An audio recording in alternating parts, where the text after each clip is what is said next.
Our nervous system's main job is surveillance. So it's to make sure that we are safe. Our nervous system, I think, is feeling all the time threatened. Like, it's not in a good place. Yeah, it's always not on the go, always moving. Yes, exactly. Yes, I'm going to be in business for. It's good for business. Yes. I feel like that's not just a statement. I feel like it could be true.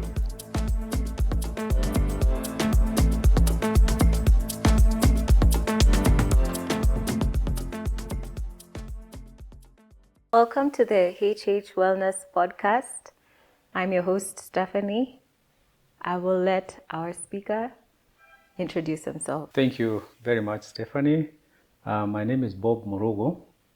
I'm a clinical psychologist who is also a coach. I'm an ICF certified coach, and I'm also a neurofeedback neurotherapist actually.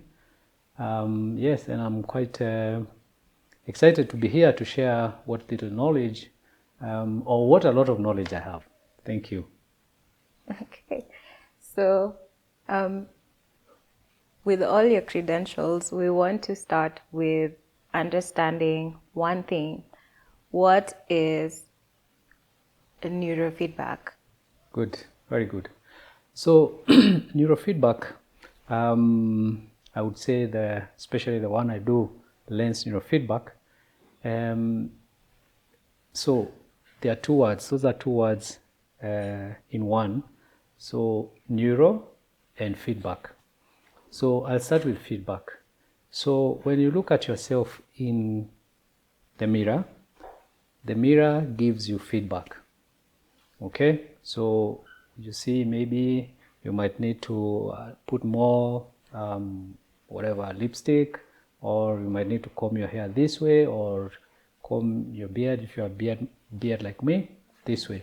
The mirror gave you feedback, but it didn't tell you what to do. You are the one who decided, this is what I want to do with the feedback that the mirror gave me. So now in neurofeedback, what we do is like we are holding a mirror in front of the nervous system. So the nervous system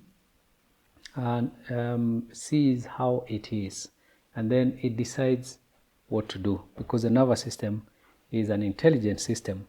So in a way, in neurofeedback, we are not telling the brain or the nervous system. The brain is part of the nervous system, is the central nervous system.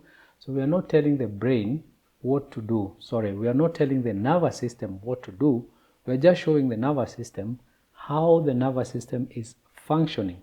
And then the nervous system knows how a good nervous system should function. And then it fixes itself. Okay. Yes, so that's what, in a nutshell, neurofeedback is. Okay, so there was a lot of mention of the word nervous system. Right.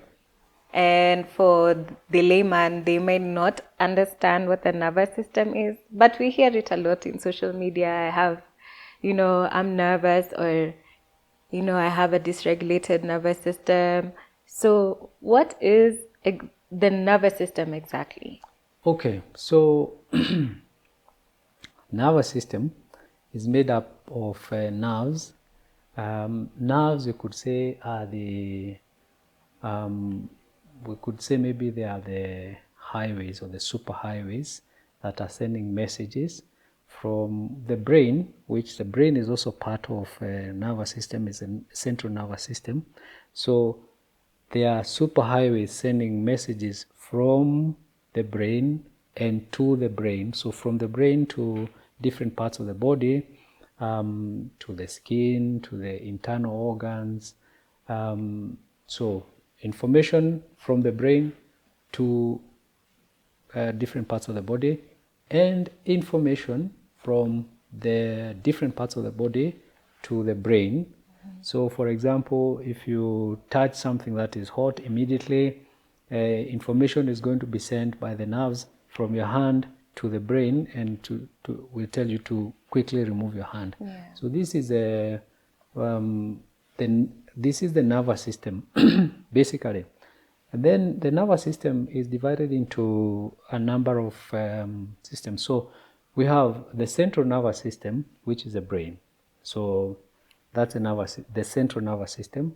And then you have, that is CNS. Then you have the peripheral nervous system, which is now the spinal cord, then nerves that take messages to other parts of the body. And then you have the autonomic nervous system, also it can be called automatic nervous system, which the automatic nervous system is divided into sympathetic nervous system and parasympathetic nervous system. This is where we will be spending a lot of time on autonomic nervous system. Then, so we have central nervous system, peripheral nervous system, autonomic nervous system, and we have the enteric nervous system. The enteric nervous system is the one in the gut.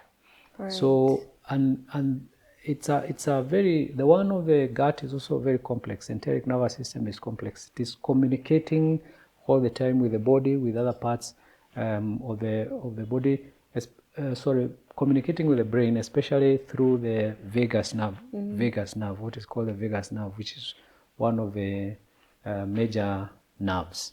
So this is basically the nervous system. Now, in our case, we are most interested in the autonomic nervous system. Right. So the sympathetic nervous system and the parasympathetic nervous system. A lot of people know the sympathetic nervous system as a fight or flight. So we say, when we say we are in a fight or flight or freeze or fawn mode, we are saying that we are in the sympathetic nervous system. Then the parasympathetic nervous system, which is the one now not for fighting but for relaxation, digestion, and thriving, basically. Yeah. So you're not likely to thrive if you are mostly in a sympathetic nervous system. Or you can thrive, but it will take a lot of powering through to thrive. Okay. Yeah. Those are a lot of words. Yes, yeah, I agree. And I'll try to make it simple. So I came across the word psychosocial model of health, which translates to the holistic approach in health. The nervous system, like you said, branches into parasympathetic and sympathetic, but there's the enteric, which is the gut.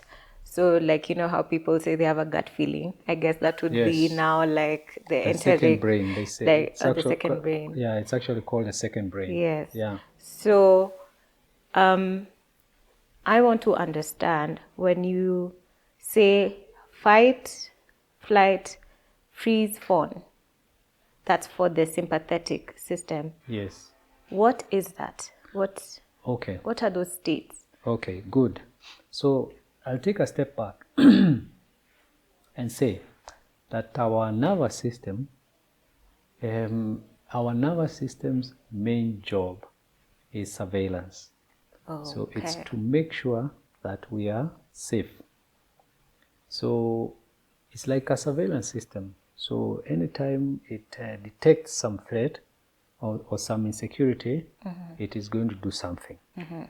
And it is going to do something to get us out of that state of insecurity or state of threat. And threats could be coming from outside, but they could also be coming from inside. Like our thoughts, for example, our nervous system could detect our thoughts as a threat. Yeah. So if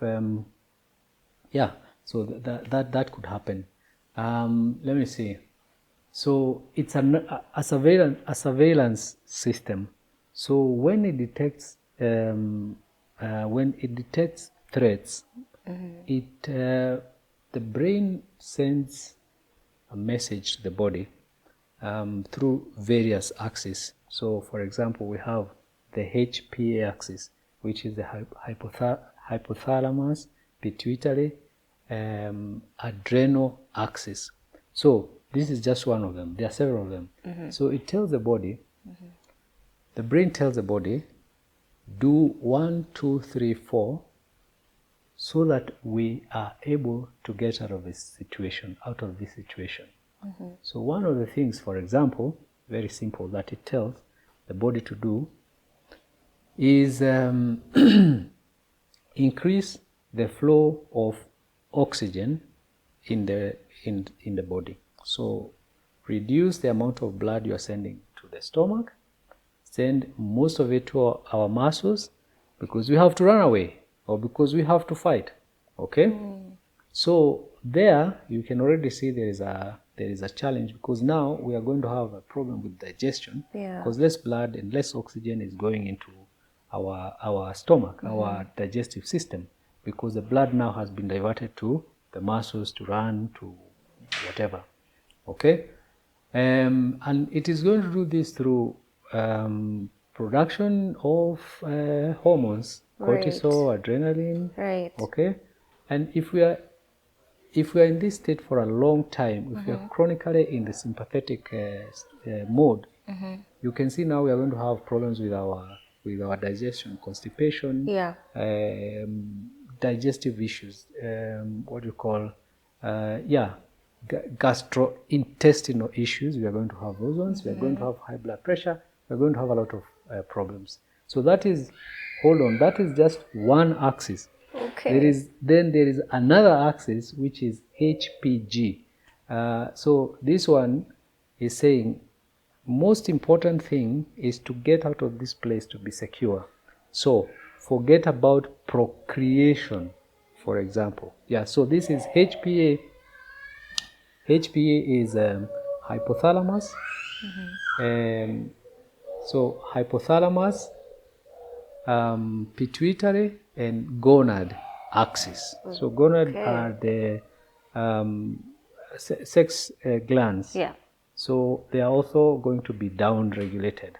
So if for you, for example, you're going to have irregular periods, you probably are not going to ovulate, or for a man, he's going to have a low sperm count, he's going to have ED and things like these ones, all because of the nervous system. Wow. Okay? Again, your immunity is going to be down. A lot of things are going to be happening, even things like diabetes, for example, because your body has to produce enough glucose for it to burn, to be able to have energy to face the threat. So that's a very it's a very serious thing to be in sympathetic dominance. Sympathetic dominance. Yeah, that's what it's called. Yeah, that is what it is called, sympathetic dominance. Okay. Yeah. So all these times, let's say I get nervous and I feel like I need to pee, or I get anxious before talking in front of a crowd. There's a connection. Is there a connection between? Yes. That's what you call the HPA axis. Yeah, HPA axis. All right. And then an interesting question on, with the HPG axis, right? There has been an increment of women and men having issues with fertility. And do you think there's a correlation between how we live our lives, like our work-life balance, and now this fertility rates? Yes. I think there is a lot of correlation. The kind of life we are living now is not ideal life. It's not the ideal life. There is I think we can say there's a lot of competition. There is a lot of move to succeed. Again, also, so people are sitting in offices in unnatural lights, sitting almost all the time. The diet Diet. That's a big one. And that one can get me very excited.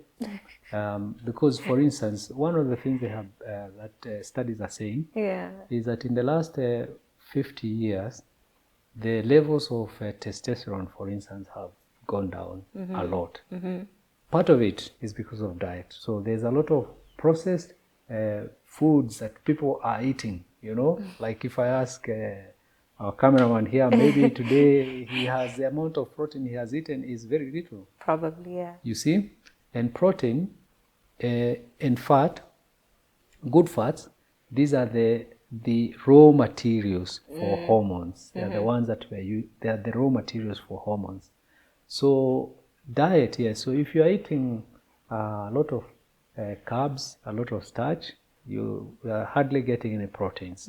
So so environment, what we are eating, the kind of work we are doing, the stimulation is a lot. Like we are getting a lot of stimulation, even electromagnetic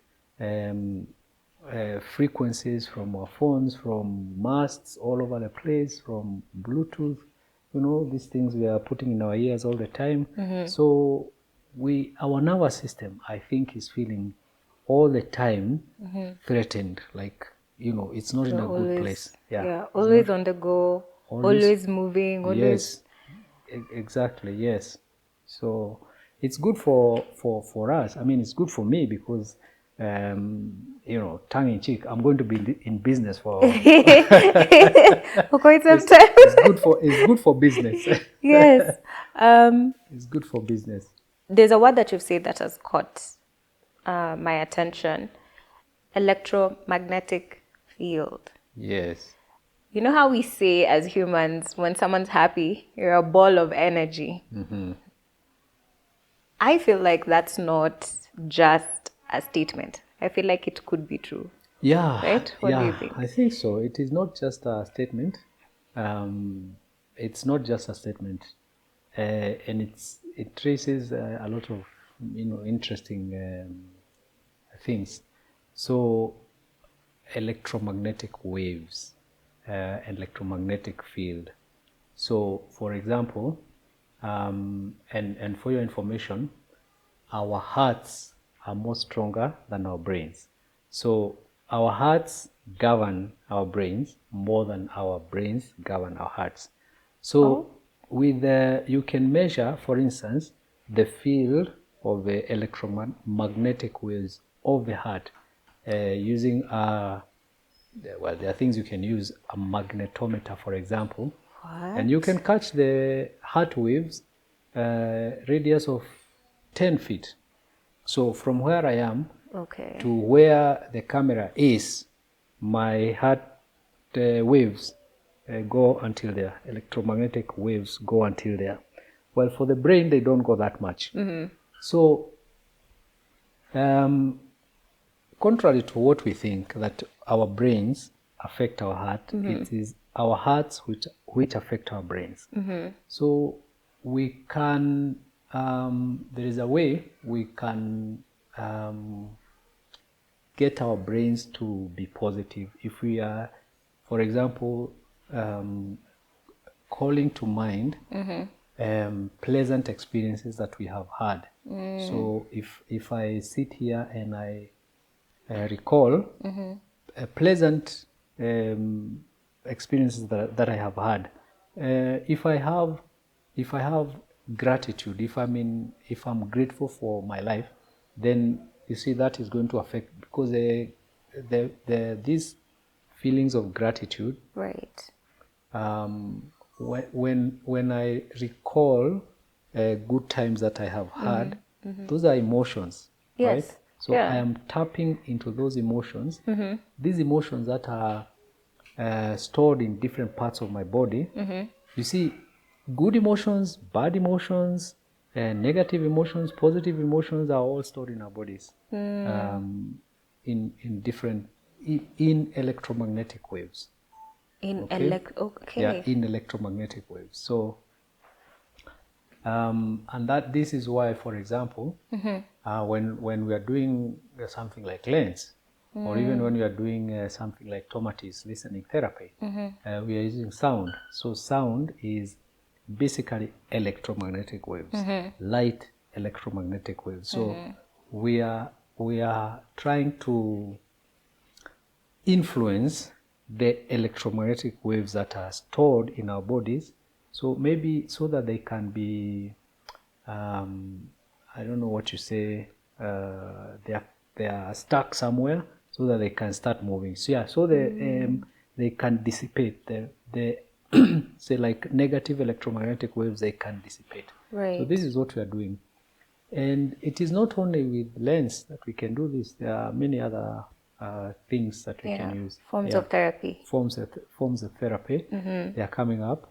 I think that probably we could say part of the problem that we have been having, that we have, is our narrow-minded approach to therapy. You know, we are only talking about talk therapy, or we are talking about pharmacological therapy. Right. You know, I think that's part of the problem. So this new integration of holistic therapy, the biopsychosocial model of health, is now, you think, is a better way to tackle certain issues that our body have. Like, let's go to the root of the problem rather than dealing with the symptoms, right? Like, I'll take you back to the nervous system. I'll give you an example of a child who's maybe 18 months and has a habit of throwing themselves on the floor, bashing their heads on the floor. Tantrums. And you're told, oh, they're nearing terrible twos. You know, that's a thing. Moms are told, oh, terrible twos are terrible. Terrible threes are terrible. Is this like a normal thing, seeing these children in these tantrums and going like, okay, fine, we accept it? Or should this go up as an alarm, like, oh, this is not normal, the tantrums? I think each case has to be looked on its own, case by case. But there are a number of things that also come into. So there could be some nervous system issues. There could be parenting issues. So when we say nervous system issues, we are saying the child's nervous system, the mother's nervous system, all right? Because the mother's nervous system is also influencing how the mother is going to parent the child. And other people, perhaps the father's nervous system as well, and other people who are dealing with the child. Perhaps you have a house help or a nanny. So all these issues are there. And that's why I'm saying it has to be on a case by case. Yeah, case by case. Plus, I think there is also quite some parenting advice which, you know, with all due respect, can be said to be nonsensical. Like, just doesn't make sense, you know. Yeah, quite a bit of it. Like, yeah. You want me to give an example? At least one. I think like for instance, that one was saying, you know, leave the kid there to cry. The one we were talking about before. The cry out method. The cry out method. I think that's not a good one. And talking about infants now, talking about kids and bringing up kids now, I think things. I don't want to sound pessimistic, but I think things are going to get worse, because even the mother, you see, a child can perceive, a child can detect that the mother or the caregiver is not giving, whether they are giving them enough attention or they are not giving them enough attention. So now what is happening now? Here is a mother, for example, like you have a job, you're working on a job, I don't know, you have your social life, you have whatever, and you're trying to keep up with your social media handles. So you're maybe breastfeeding the baby, and at the same time you're scrolling. So that connection It's broken. is broken, and that connection is very important. You know, the thing of attachment, attachment theories. So that connection is broken. The child can tell my mother is not present, or my father, if the father is the one who is holding the baby, perhaps even giving the baby a bottle, can tell that my father is not present. So there is a social aspect of co-regulation. Right. Like, so humans need other humans to regulate each other. So babies, of course, they need, I think their need for regulation is higher, and now we are not giving them enough of that attention to regulate because we are on our screens. Yeah. We are, here I am on my screen, or I'm looking at the the TV. It just becomes a mess. So I think that, again, without sounding pessimistic, going forward, things are going to be pretty bad.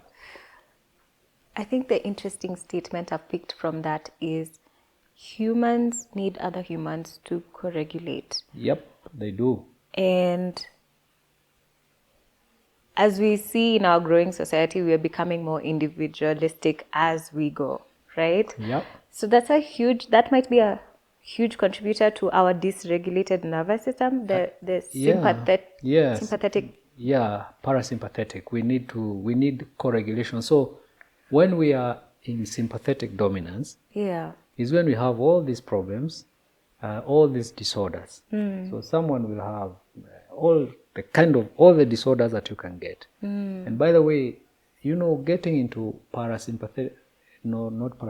getting into sympathetic nervous system, as I said, there are many stressors. So there are many things that can stress one and get them into sympathetic nervous system. As we said at the beginning, even in utero, if your mother is very stressed, she has high blood pressure, she has, I don't know, back pain, and Right. so already that is something that can set you off. We also mentioned diet.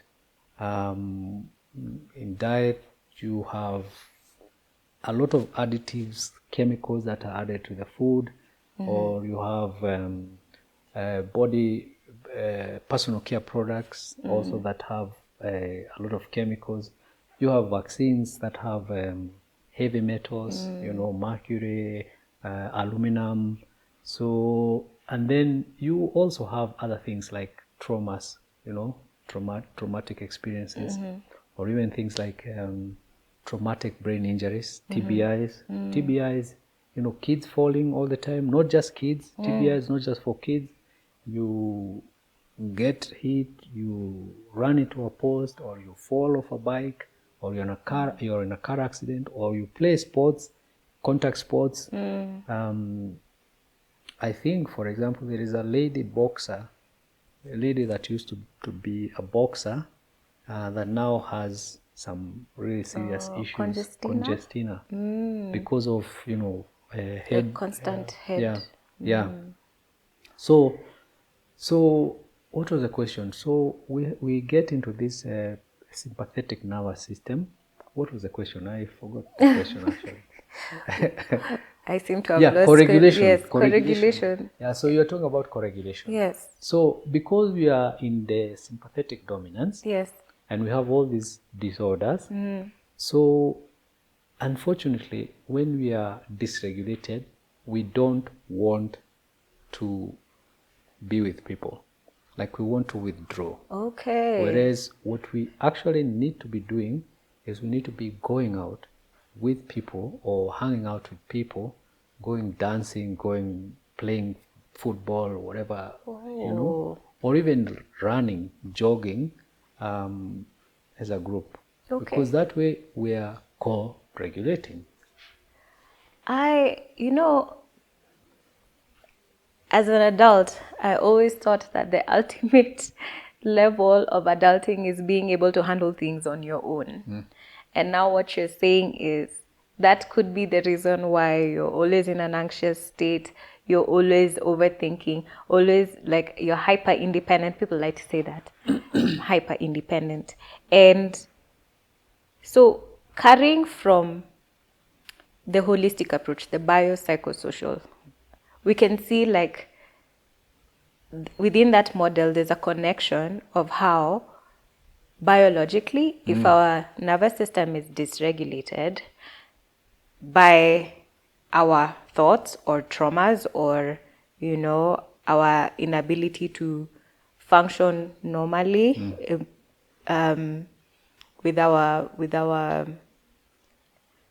with people around us socially.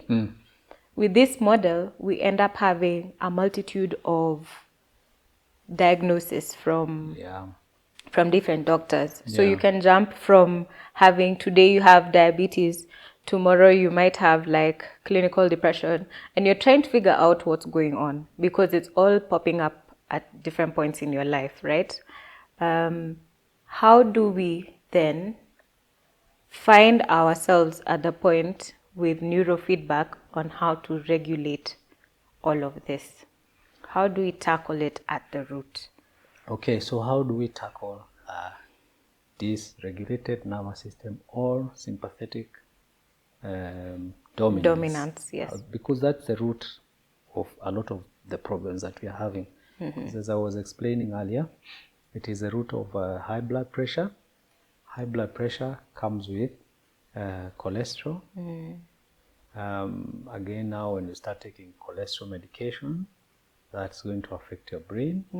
When you lower your cholesterol, cholesterol is a material that is used to make hormones. So you mess up your hormones.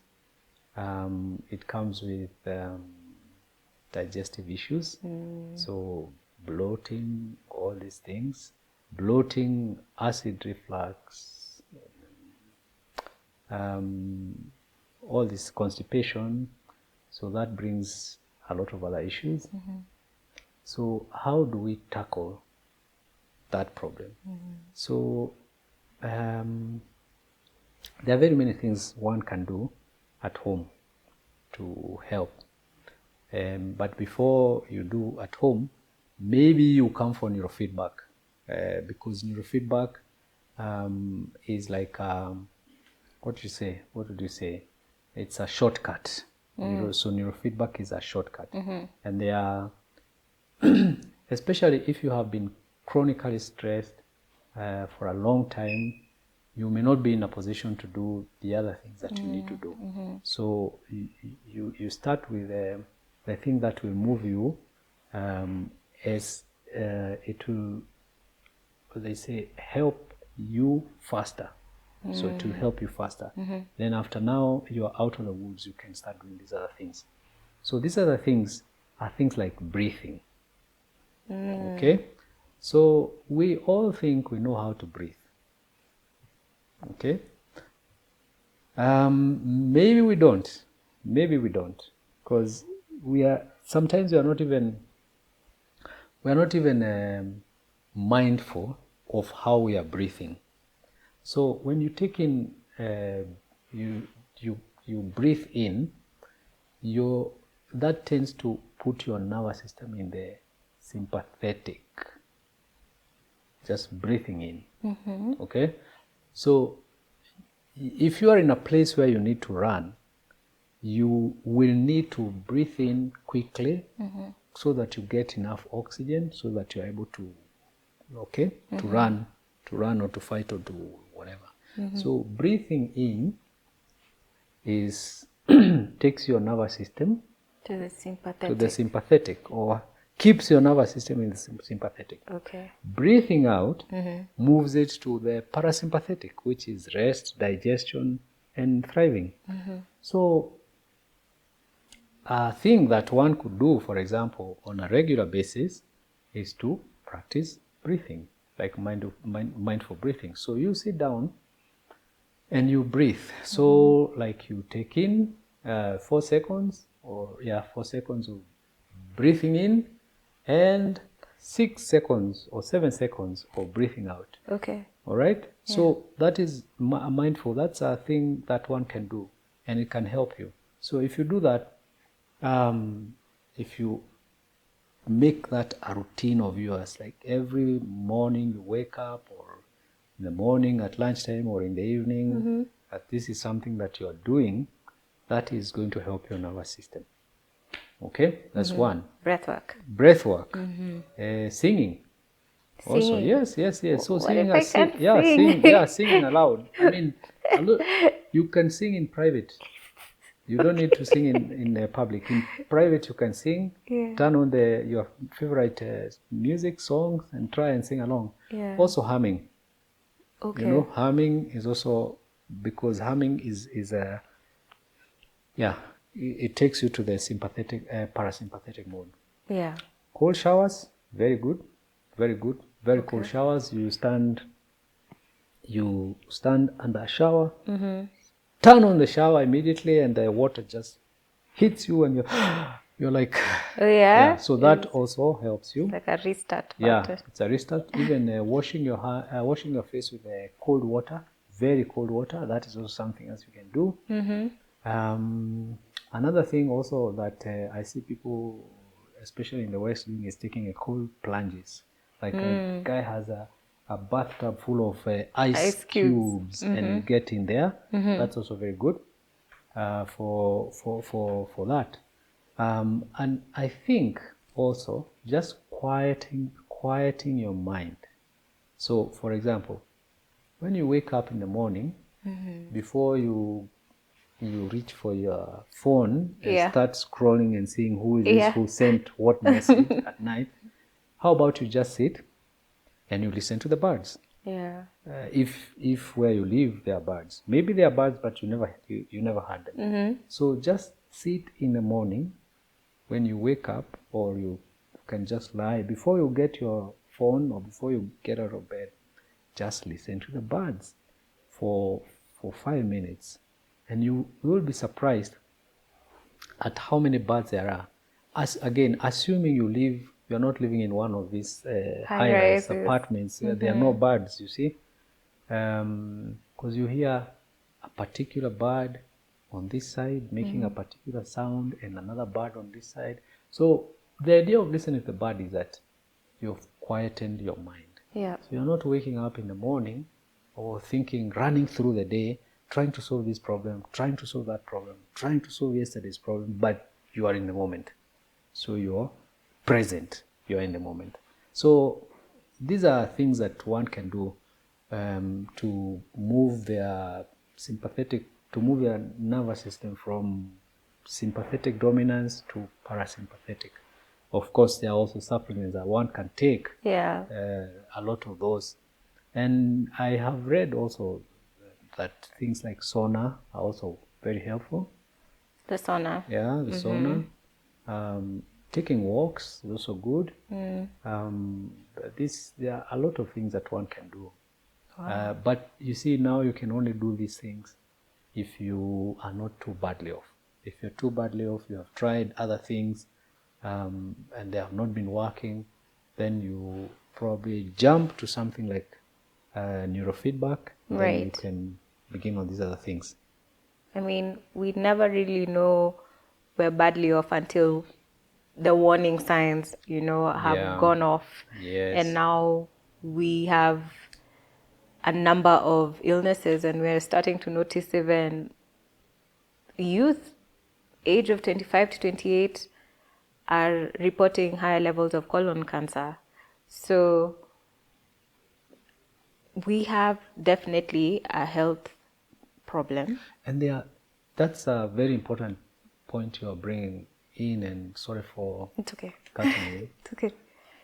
There are signs, many. There are very many signs that our nervous system is not well. And I one of the things I would like to say is, some of these problems start very early. So you look at your kid. If you know what to look for in your kid, you can spot a kid who is going to have a nervous problem, a nervous system problem. Really? So yes, so for example, you take your kid to school and they are crying in the morning, when you are dropping them in school, or when you're taking them to school, they are crying. Okay? That right there is a warning. Or when you turn on the microwave, like your kid wants to cover their ears, that's also another one.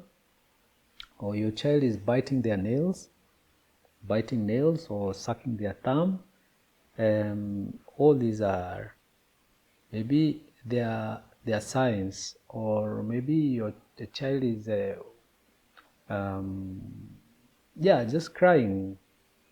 There are very many signs that one can, and when it comes to an adult, not just an adult, I think even a child being choosy when, as far as food is concerned, them not eating well, all these are signs that we can actually pick that the nervous system is not okay. Oh. Yeah.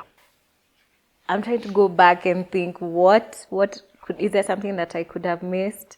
I mean, my son is not that much old, like he's coming into his teens, and is he like what can I recognize in now that pubescent stage? Because now if it's a young child between, say, age 1 to 6, you can notice with their crying, the intensity, their discomfort, right? Yeah. But they get to a point in where now their peers are telling them, oh, you have to grow up, or you don't need to cry that much, or something like that. And they start hiding. Yeah. So what are some signs that you have seen? For preteens and teens, and even preteens, teens, one of the things that can be a good sign is how they are doing in school. So how are they doing in school? So, for example, are they having problems with their schoolwork? Is something like homework taking a long time to get done? How are their grades? Are they making mistakes which you can say they are silly mistakes? Or is the teacher always saying at the end of the term that this kid has a lot of potential, but the grades are not showing? And I can tell you from the experience that I have doing neurofeedback on this class of children, class of clients, they are brainwaves. So the child comes and the parent is saying, the teachers are complaining, he's not able to finish his homework, he's distracted in class, etc., etc. So when I do neurofeedback on them and I get a brain map, I see that the child's brain waves, the predominant frequency, the dominant frequency is either delta or theta. So delta is brainwave for sleeping, 0.5 to 4 hertz. And then you go to theta, which is a brainwave for daydreaming and creativity, which is from 4 to 8 hertz. Hertz means number of cycles per second. So this child, and this is not just with children, but even with grown-ups. So if you have problems and you come to my office and I do neurofeedback, I get a brain map. It will show you how your nervous system is, how your brain is functioning. So if the dominant frequencies are slow waves, you are in trouble. So, and these waves, like now, if you come and we find that you're in these waves mostly, you will have a lot of problems. And these problems are not starting now. They started a long time. It's just that not a lot was required for you to function. Right. So if your child is having trouble in school, is maybe at the bottom of the class, and you know that this child is not a dumb child. Okay, that's not a good word to That's use. not the word. Yeah, that's not the word. If you know that my child is capable of doing better than he's doing now, but he's not doing as well as he should be doing, that's already a sign. Okay? If your child has behavioral problems, that again is also a sign. You see, there are things he's trying to cope with. If your child has anger issues, if your child is coming home and like they don't want to go to school because they say they have a stomach problem, or I don't know, they are feeling like throwing up. Right. So these are issues that the children, and we better listen to them. Okay. Yeah. So I guess it really involves a lot of active parenting. So less scrolling on TikTok. Less scrolling on the TikTok And observing. and being available. You see also the society we are living in, we are a bit confused. So like you could almost say we have our priorities upside down. So career growth is the thing that you are chasing. You know, but I can change my car from whatever I'm driving. I upgrade so that people can see that I'm doing well. And I'm not focusing on my child. And I think parenting, doing a very good job at parenting, is a very important thing. Is the thing that will actually give us a lot of satisfaction. When I have done the best I could do to bring up my children, and they have turned out well, there's no guarantee, but they have turned out well, I can say, okay, I did my best. That's the most important thing. Yeah. But now that we don't see like that is the most important thing. We see like career growth, living here, living there, traveling, whatever. Yeah. I feel like there's some people who come and leave some nasty comments, but the truth is the truth. Well, if we can always delete the comments. No worries. Truth has to be said. So what I have connected here is the dysregulated nervous system, the sympathetic dominance that we experience has a ripple effect with our mind, body, soul connection. Like, yes. But you have said that we can incorporate certain lifestyle changes, like walking, like changing our diet, dancing, singing, basically allowing ourselves to be human and not robots, you know? Yeah. And that really helps with our, you called it electromagnetic field. Yeah. And we also need people. Absolutely. We also need people. We need people a lot.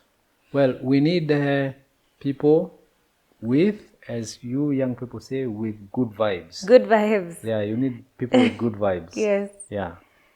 And that's hard to come by, honestly. Yeah, people with good vibes is hard to come by, but if we start ourselves by working on ourselves, doing a lot of self-work, so we are the ones that have the good vibes. So if we ourselves have good vibes, we will attract people with good vibes. Right. If we have bad vibes, we'll attract people with bad vibes. And that makes us co-regulate with either people with bad vibes Exactly. or with good vibes. Exactly. Okay. So, yeah. So I want to know, as a person who is very ambitious, right? I'm not saying I'm ambitious, I'm just saying, as a person who is very ambitious, where, as a psychologist, what have you seen would be the best work-life balance state we can get to, where, because you talked about we have our priorities upside down. Yeah. From what you've observed from people and what they do, what would you, if you were to tell the youth right now, this is the best way to live your life or to lead your life so that you can regulate your nervous system, Is there like a system that you have that you abide by?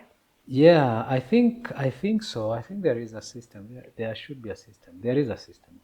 So, you have to take care of your nervous system. You have to take care of your spiritual system. You have to take care of your physical system. You have to take care of it. It's a holistic thing. And a lot of time we actually don't take care of ourselves. So we are not taking care of ourselves. Somehow maybe it has been drilled in us that we shouldn't be doing that. So, and allow me to give you an example. Yeah, please. So, there's this gentleman who was referred to me, or I went to see him because he has all the problems: migraines, high blood pressure, GERD, etc., etc. Successful business person, he's doing well in his business. So I talked to him about lens and what it can do, etc. I spent 2 hours, and then towards the end he asked me, "How much is this?" Yeah. And I told him, "This much." So he quickly did his calculations, and he said, "Tutaongea." So when a Kenyan tells you "tutaongea," means we are done. Now it made me think. This and this is taking care of ourselves.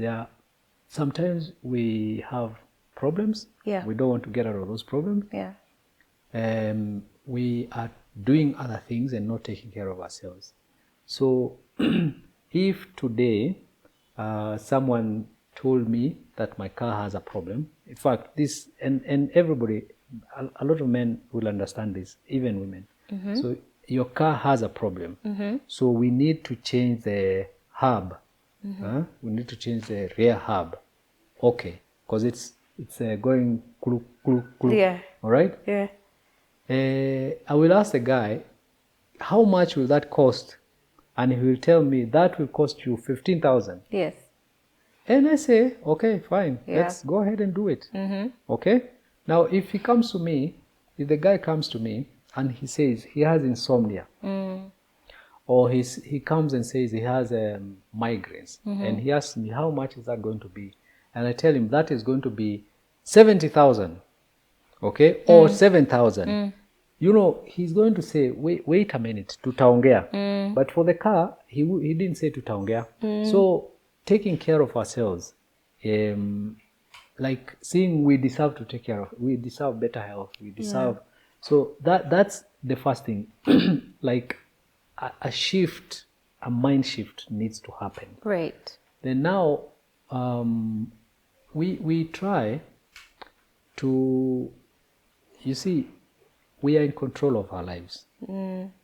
We are in control of our lives, but we behave like we are not in control of our lives.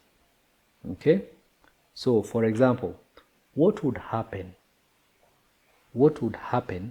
if I took 2 days off work?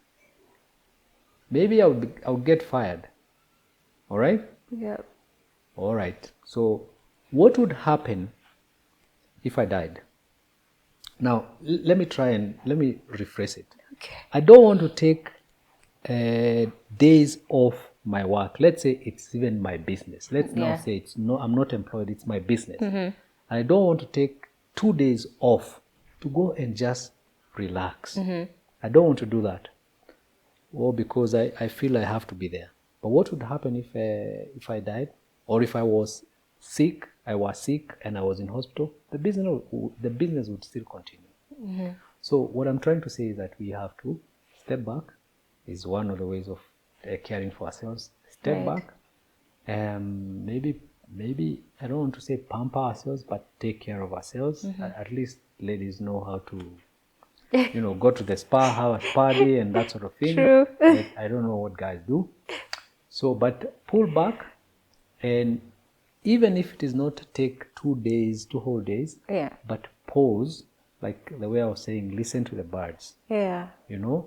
When you're driving to work, When you get into the car, don't start immediately. Listen to some nice music. When you get to the parking where you're going, don't get off the car immediately. Like, have those breaks during the day that you connect with yourself. I think this is one of the things we could do. Of course, other things like, eating well, taking walks, spending time with loved ones, these sort of things.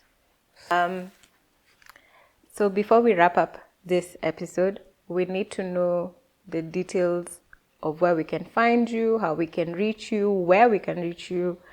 Yes, so please share with us. Yeah, so if you want to find me, you can find me at my office or in my office. My office is in Wendy Court in Westlands. That's along David Osieli. You can also reach me through phones, you can call me, or you can email me. I don't know what else I should say. I think those suffice for now. Maybe Also, you'll find you on TikTok or Instagram. Yeah, you'll find me on TikTok, Instagram, Yes. Facebook, HH MindBody Wellness. HH MindBody Wellness. Yeah. There has been so much information within this one podcast, and I feel like with the next episodes, we could divulge deeper into some of these biopsychosocial aspects that eventually help us regulate our nervous system, especially through neurofeedback. But I think this should be the end of our podcast. Thank you so much for the information. I've come to understand so much more about myself, and I've maybe be more keen of what's happening around myself and others and let them know. So thank you so much, Bob.